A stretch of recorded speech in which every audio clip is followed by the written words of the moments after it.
In this video, I'll show you how you can remove your login password and the login lock screen on your Windows 10 or Windows 11.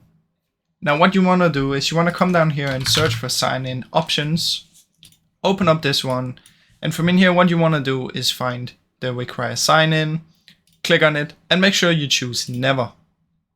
Now after you've done that, you can simply close it, head over to CMD right here, right click and run as an administrator.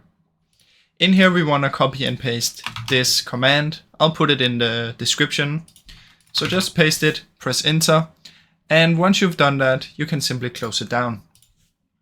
Now once you've done this, you should head down here, search for run. In here type net plwiz, press OK, and this one should open up. Now for some people, they have a box here where it says that it's checked and it says it requires password to log in. If that one is checked, just uncheck it. Now I don't have it on mine, but if you have it, make sure you uncheck that one. And then what you want to do is, if you only have one user here, probably you need to add a new one, just a second user. For some reason it doesn't work if you only have one, but if you only have one, just add a second user. And then what you can do is you can simply close this one down. Now check if it works. I really hope you enjoyed this video. If you did, please leave a like and subscribe, as it helps me out a ton. Thank you so much for watching.